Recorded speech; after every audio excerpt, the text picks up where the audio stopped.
top stories this evening, sponsored by Courts, bringing value home. Jagdeo dubs Mohamed the most corrupt Guyanese. PPPC fearful of being dragged into a minority government. Jagdeo talks about a backdoor alliance. Mohamed optimistic about U.S. sanctions being lifted, says lawyers working overtime.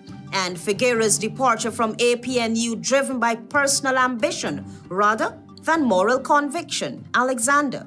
HGP Nightly News begins now.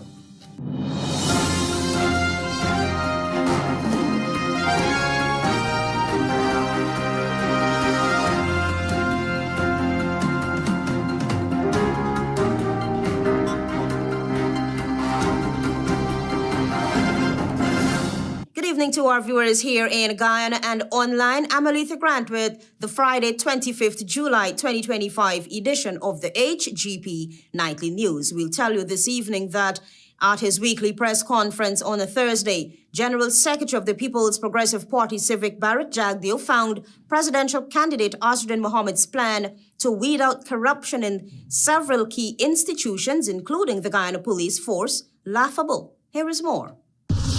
General Secretary of the Peoples Progressive Party Civic and the country's sitting Vice President Barrett Jagdeo didn't hold back Thursday at his weekly press conference. In his true form and fashion, he tore into businessman and presidential candidate Mohamed, dismissing his pledge to refuse a presidential salary as, quote-unquote, laughable and insulting to the intelligence of the Guyanese people. Jagdeo's fiery remarks came one day after Mohamed's campaign speech addressing supporters at a political meeting at Parfait Harmony on the west bank of Demerara. Mohamed told the gathering that he would give up the president's salary and donate it to charity if elected president after the upcoming general and regional elections. But Jagdeo found Mohamed's remarks as comical, slamming the declaration as a hollow public stunt meant to distract from what he described as the candidate's alleged, quote-unquote, deeply corrupt past. A man sanctioned for gold smuggling by the United States of America, the Treasury, a man who has been accused of money laundering by Reuters, of drug smuggling by Reuters, who have been accused of murder. He has been implicated in torture, in trafficking of people, talking about fighting corruption. But as Jagdeo spoke fervently about Mohamed's alleged ties to corruption, it was he who not so long ago was placed in the same position and was accused of corrupt practices during a revealing Vice News report. The report allegedly captured conversations suggesting an agreement where access to the PPPC's front man and favorable business dealings, particularly with Chinese businessmen, could be facilitated in exchange for undisclosed benefits. What about within your government? Yeah. Do you accept bribes? No, I don't. We've spoken to a number of Chinese business people in Guyana who said that you do accept bribes, and they have said that, in fact, it's the only way to get business done. Yeah, well, I can't comment on that. You can just sit there and fabricate that. Unless you say who the person is, I can't comment on anonymous people. Okay, well, let's talk about specific individuals. What is your relationship with Mr. Su Jurong? Su? Oh, Su? My relationship? Nothing. He's a tenant in my place, yeah. And he's a good friend of yours? Yes, yes, he is a friend of ours. He claims that through his very close relationship with you, that he's able to get any deal done. Well, I don't. Do you use middlemen like Sue in order to take money on your behalf so that you can keep your hands clean? No. The answer is no. Meanwhile, Jagdeo, during his weekly press engagement, reminded the public that Mohamed remains under U.S. sanctions for alleged involvement in transnational criminal activity, including gold smuggling and trafficking in persons. According to Jagdeo, the plans of Mohamed to root out corruption is one that should be examined for not only credibility, but also honesty. It irks me that a person like him could say that and get away with it.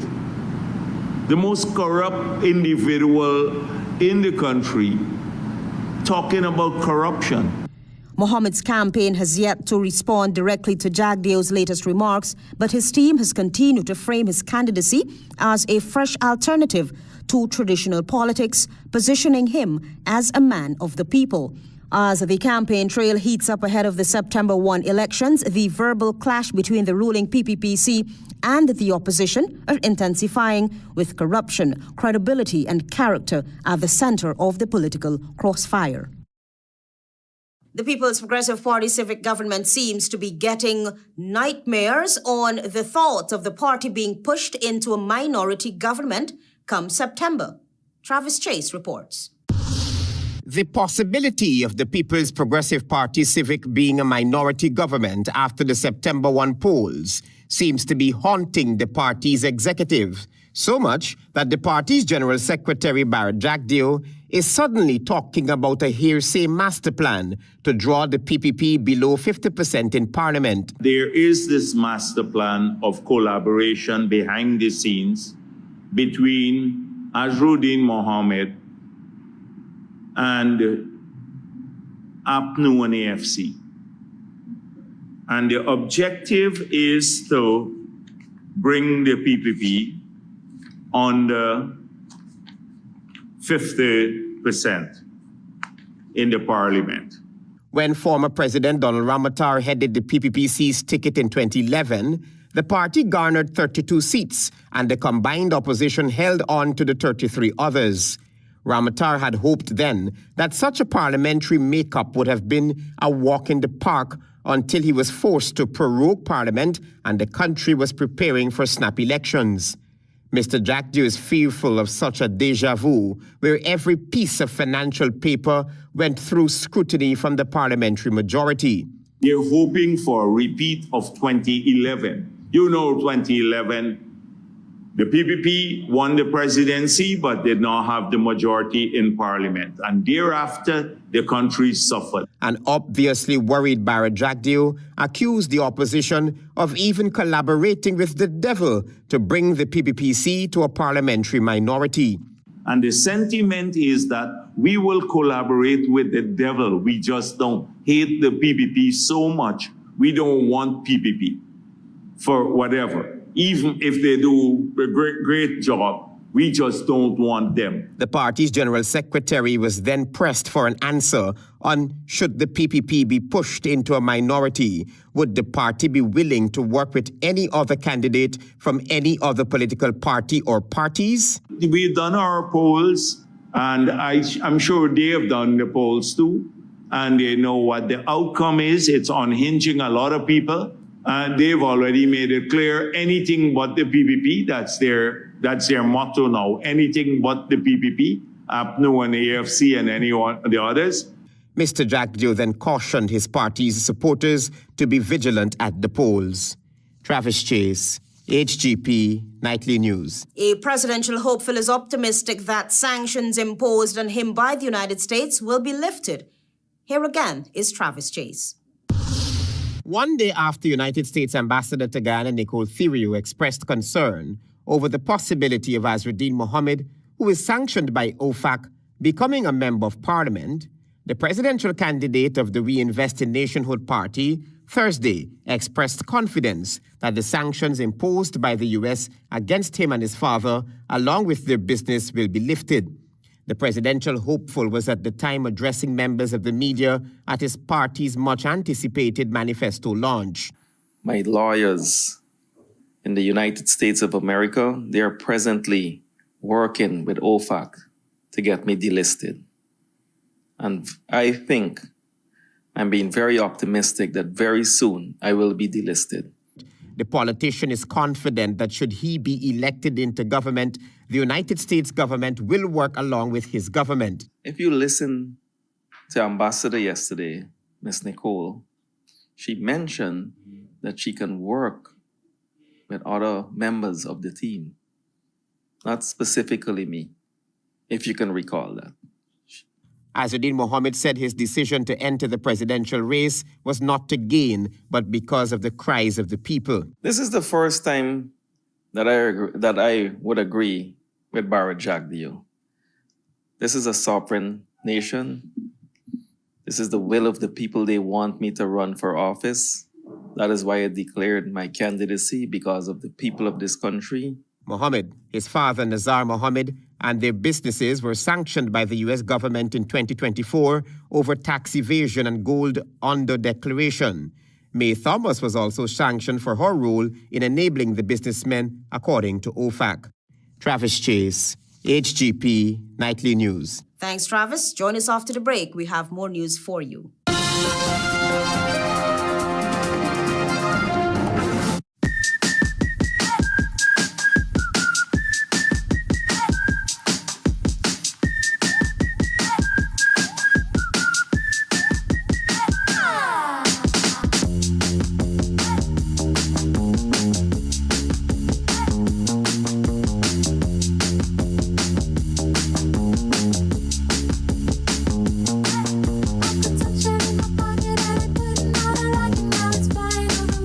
Welcome to SNL Electrical Inc., where lighting's and electrical needs are met with expertise and style. From the latest in electrical lamps to durable cables, circuit breakers, panels, we have it all.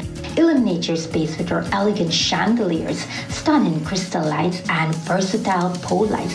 Looking to upgrade your comfort? Explore top-of-the-line AC units and our diverse selections of stylish styles. Visit us at 170-180 Thomas Street, Kitty, Georgetown. Discover a solution that not only lights up your world but transforms it. Call us on telephone number 226-3018 or 223-1634. SNL Electrical Inc., powering your life with elegance, quality, and care. With 70% ethyl alcohol, Mighty Foam Hand Sanitizer eliminates 99.99% of all germs and even moisturizes in the process, leaving your skin clean and hydrated. Mighty Foam Hand Sanitizer. How do you stay clean? Krishna Roth Establishment. No job is too small or too large. We specialize in all types of fabricating, machinery, excavator repairs, rice field pumps, and hydraulic hoses. Visit us at Lot 113, Block CC Monrepo, East Coast, Demerara, or call 220-9624, 616-9416, or 619-7880. At Krishna Roth Establishment, no job is too small or too large.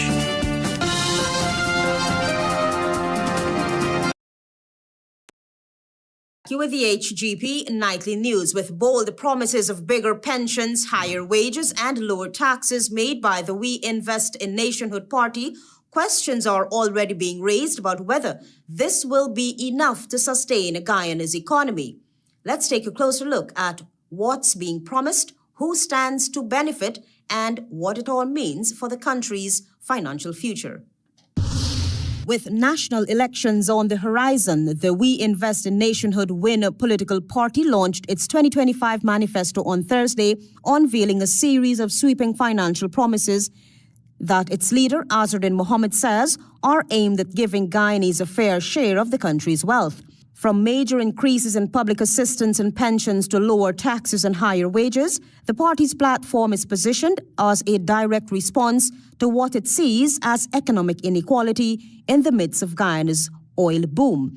Public sector wages are expected to rise by as much as 50%, and Mohamed indicated plans to engage the private sector on increasing the national minimum wage. These wage proposals, paired with tax adjustments, include raising the income tax threshold from $130,000 to $200,000 and reducing pay to 20%, suggesting a redistribution strategy aimed at putting more disposable income in the hands of workers. The party also promises to cut VAT from 14% to 10% and expand the list of VAT-free goods. While the promises may sound appealing to voters struggling with the rising cost of living, they raise serious questions about economic stability. Guyana's economy has expanded rapidly in recent years due to offshore oil production, with significant growth in GDP and state revenues. However, Guyana remains heavily reliant on imported goods. It also has a limited industrial base and faces institutional weaknesses in public finance management. In that context, doubling pensions and significantly increasing public assistance and wages would dramatically raise recurrent expenditure, placing pressure on an already stretched public service system. Mohamed's argument, however, is that these promises can be paid for by cutting inefficiencies and inflated contracts in the national budget, but without a clear fiscal framework, that explanation leaves gaps. Well, the pensioners, we have about 5,000 pensioners in the country. It will cost us $60 billion per year. On your increases? Yes, on my increases, $60 billion. And tax concessions, when they have to give up those, how much it will cost the Treasury annually? We average about $200 billion total, and we have the money. Guyana's national budget for 2024 stood at over $1 trillion, with large allocations directed at infrastructure and social services. Even modest estimates suggest that implementing WIN's proposals could cost tens of billions of dollars annually, unless matched by increased revenue or meaningful restructuring of existing spending. The risk is either a bloated deficit or the crowding out of capital investments that are vital for long-term development. Moreover, the proposed income tax cuts and VAT reductions would reduce government revenue in the short term, even as expenditure rises. That tension highlights the central question of WIN's manifesto: is it economically sound or politically expedient? While many of the policies align with a redistributive vision in theory, the success would depend heavily on execution, transparency, and a well-managed oil revenue-saving strategy, something Guyana is still building. What WIN has successfully done, however, is shift the political conversation toward economic justice. In a country where the benefits of growth have not been evenly felt, the party is offering a vision of direct material relief. But converting that vision into policy without destabilizing the economy will require more than good intentions. It will require competent fiscal planning and robust institutional reform. The departure of former Partnership for National Unity and People's National Congress Reform member Jermaine Faggera is still stirring debate, not only about the direction of the party, but also the motives of those walking away. Faggera was the latest to exit, but his resignation adds to a growing list of former party loyalists now distancing themselves from the party and joining other rival parties. Here is more. In his exit statement, former member of a Partnership for National Unity, Jermaine Faggera, described the party in simple terms as quote-unquote toxic and accused its leadership, particularly its presidential candidate Aubrey Norton, of stifling internal democracy. Faggera was candid during a recent interview and said APNU had become disconnected from the people it claims to represent, lamenting what he called a lack of vision and sincerity in dealing with the issues facing ordinary citizens. Faggera said he could no longer be part of a movement that suppresses growth, silences new voices, and prioritizes power over purpose. But not everyone is convinced. His move was principled. During a recent interview, veteran political figure Vincent Alexander opined that Faggera's decision was driven more by personal ambition than moral conviction. Speaking in the capacity of a member of the APNU, Alexander questioned not only the timing, but also the possible motive behind Faggera's decision. This feels never where he should have been agitating for them to be there. It's not easily understood.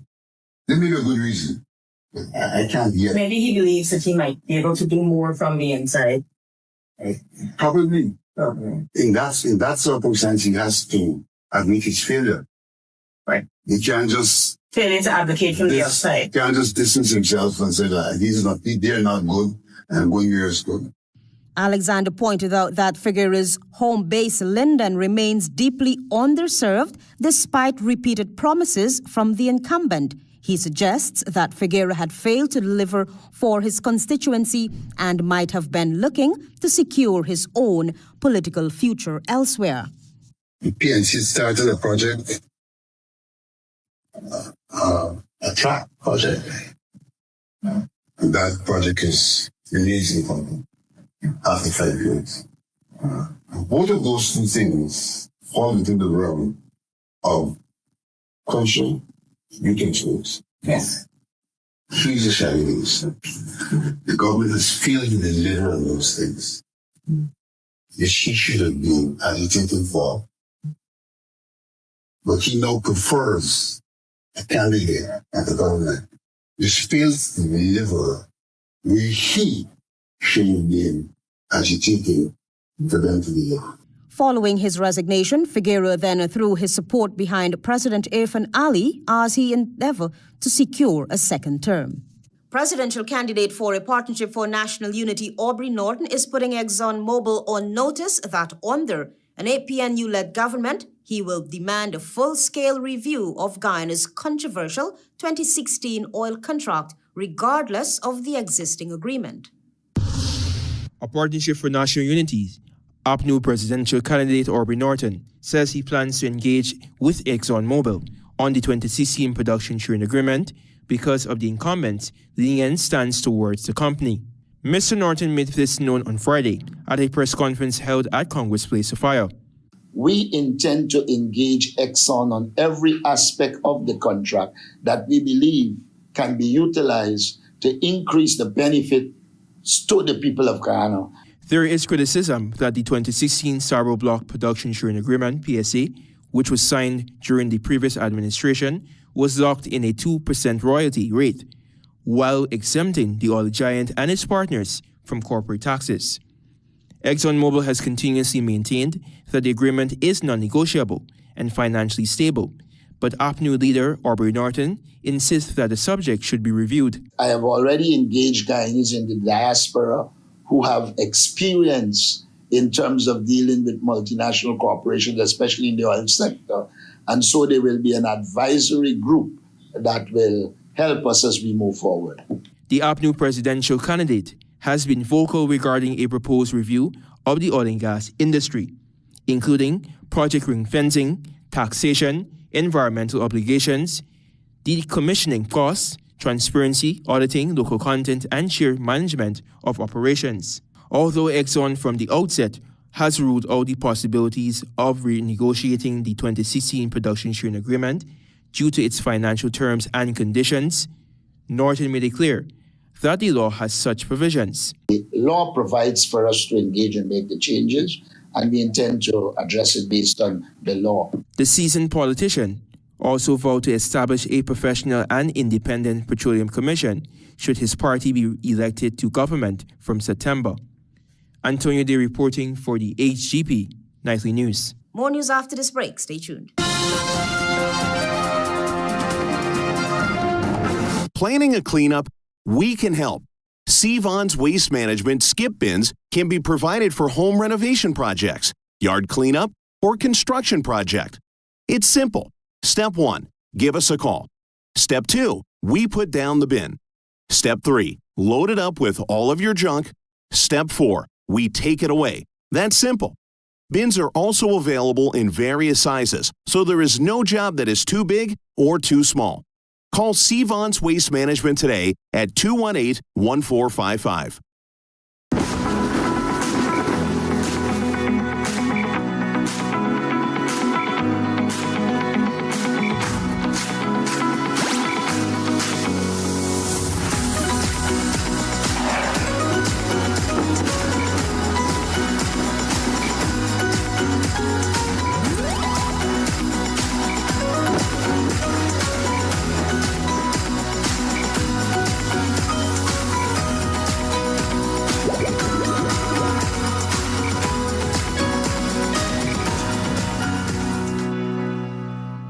Smart Minds Educational Institute, offering preschool, nursery, and primary levels. Finally, a school that is every parent's dream. Located at 69 Crow Street, offering academic excellence, trained qualified teachers, small class sizes, personalized care, and one-to-one attention for your little ones. So if your child is for preschool, nursery, or primary level, come to Smart Mind, located at 69 Crow Street, or call 231-4885 or 600-9229 to enroll now.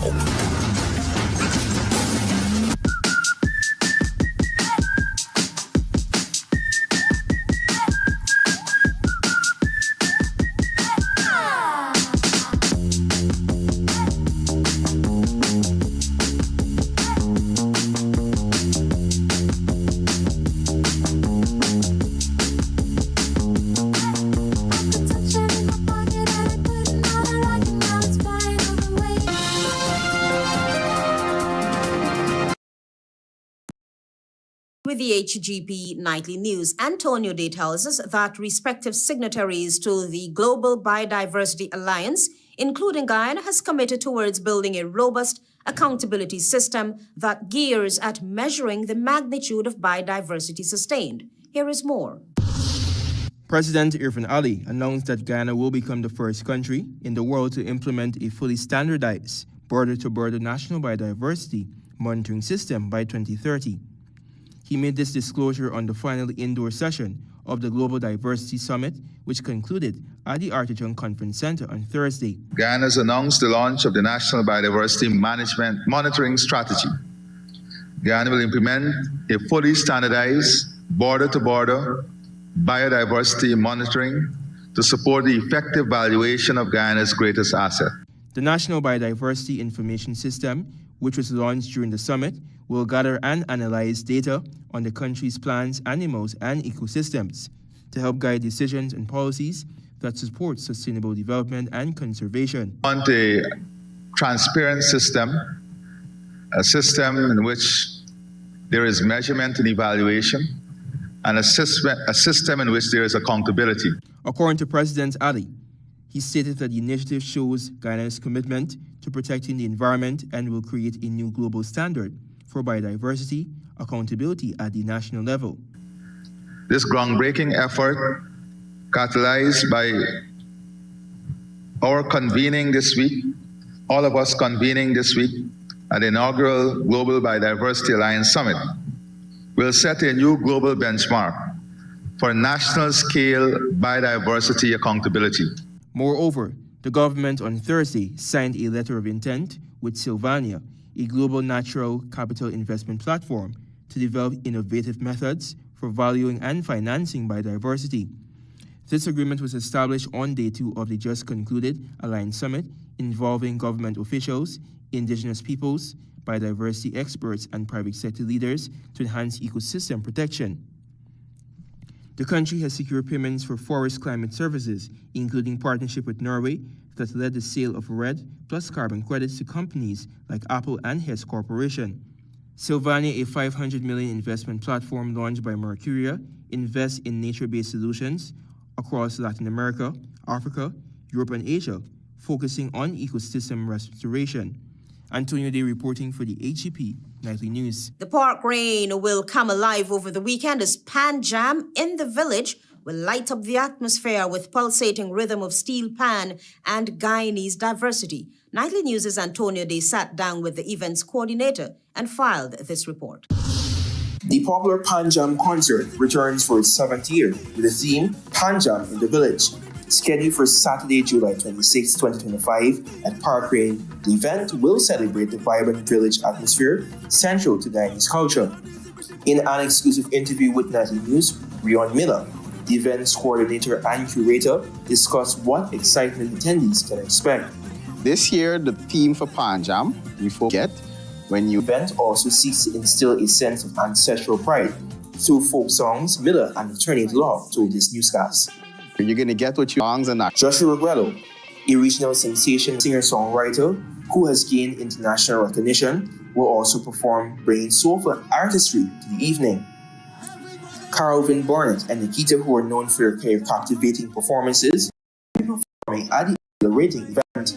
Saxophonist Roy Stewart and Jesse Skulls will add melody to the evening's music, while soloists Grace Sparman and Clayton Daniels will also put their musical skills on full display. All of the action takes place during the show's second half, which features a battle between two sizable steel pan bands. So we're going to be having the Anson McCall Parkside Steel Orchestra and the Pan Groove Steel Orchestra. Those two bands are going to be set up on 2 different stages, and they're going to be going tune for tune in a pseudo clash. Tickets are available at Massey locations in Providence, Movietown, Montrose, Vreed and Hope, Rhymeveld, and Giftland at IBGL on Carmichael Street and upstairs at Oasis Cafe. E-tickets can be purchased through the Pot South Events app or at www.potsouthevents.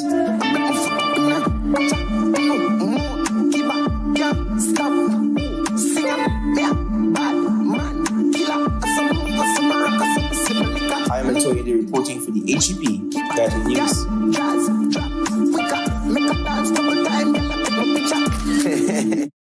Stay tuned. Regional news is ahead.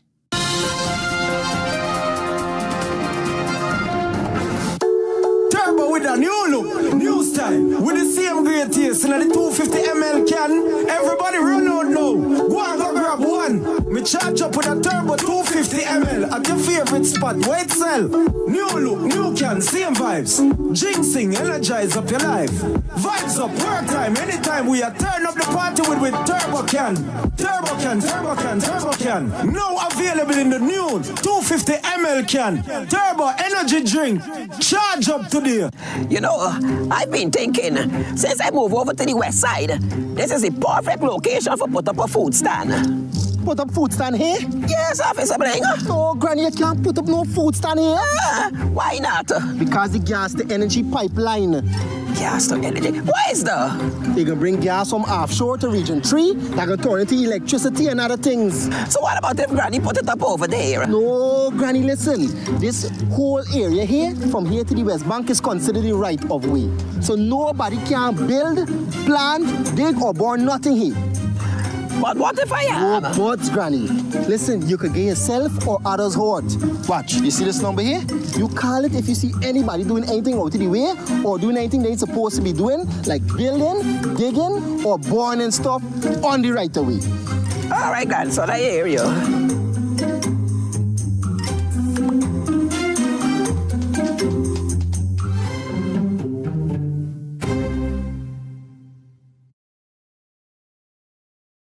These nice products I cook with proper things. Peppies, you get the best and these things. Oh no, bless up. Okay.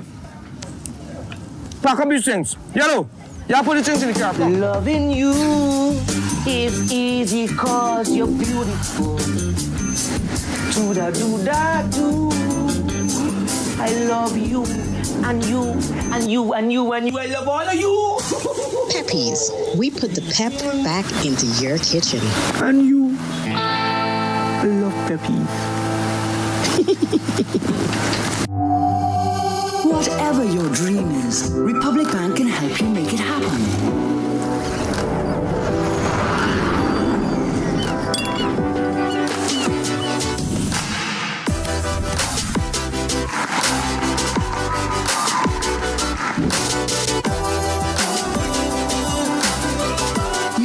Make it happen. Let's help you get there with a Make It Happen loan. Republic Bank. We're the one for you.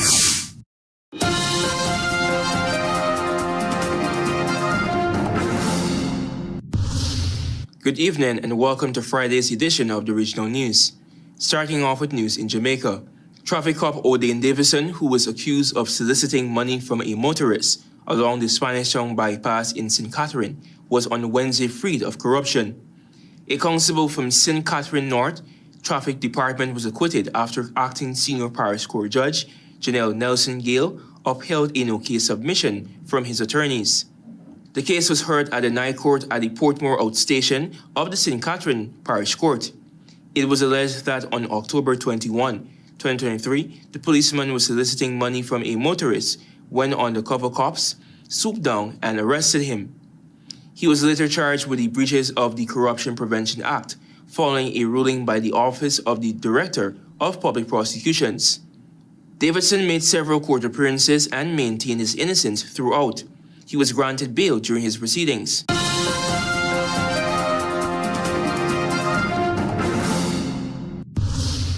Over to some news in Trinidad and Tobago. Less than 24 hours after escaping custody, 28-year-old Abraham Briggs was fatally shot during a confrontation with law enforcement.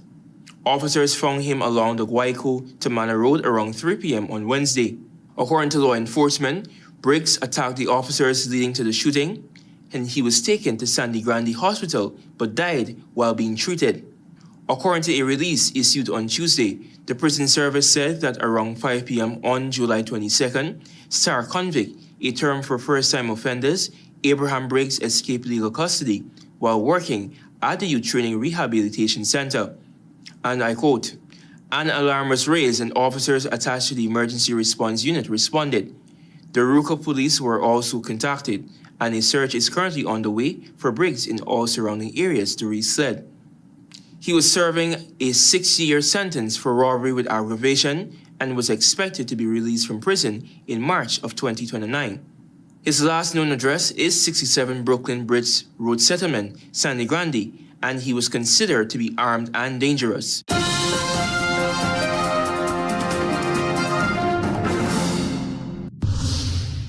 And finally, with some international news. An Antonov AN-24 passenger plane carrying 48 people crashed in Russia's Far East on Thursday while attempting to land, killing everyone on board. The incident emphasizes the ongoing use of outdated Soviet-era aircraft. The plane's burning fuselage was spotted by a search helicopter after it disappeared from radar during its second landing attempt. Both the regional governor and federal investigators confirmed that there were no survivors. Investigators have opened a criminal case regarding the suspected violations of air traffic and transport regulations, found the deaths caused by negligence. Reports indicate that the plane had recently passed its safety inspection and had been involved in 4 minor accidents since 2018. The crash is likely to raise new questions about the viability of continuing to fly such old planes in far-flung corners of Russia at a time when the Western sanctions had crimped Moscow's ability to access investment and spare parts. It may also prompt other countries that operate the aircraft to review their fleets. North Korea, Kazakhstan, Laos, Cuba, Ethiopia, Myanmar, and Zimbabwe operate the AN-24 according to the authoritative Russian planes web portal. A helicopter video showed smoke rising from a crash site in a hilly forest about 15 kilometers from Tinda. With no roads available, rescue teams had to use heavy machinery to reach it. President Vladimir Putin offered condolences to the victims' families and observed a minute's silence at a government meeting. Thank you for watching. I'm Antonio Day. Do have a great weekend and do be safe.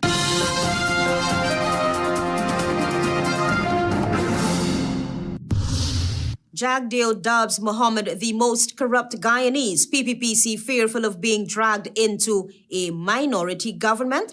Jagdeo talks about a backdoor alliance. Mohamed optimistic about U.S. sanctions being lifted, says lawyers working overtime, and Figueira's departure from APNU driven by personal ambition rather than moral conviction. Alexander. Those are our major headlines. For these stories and more, please go to our website. It's www.hgptv.com. I'm ALETHEA Grant.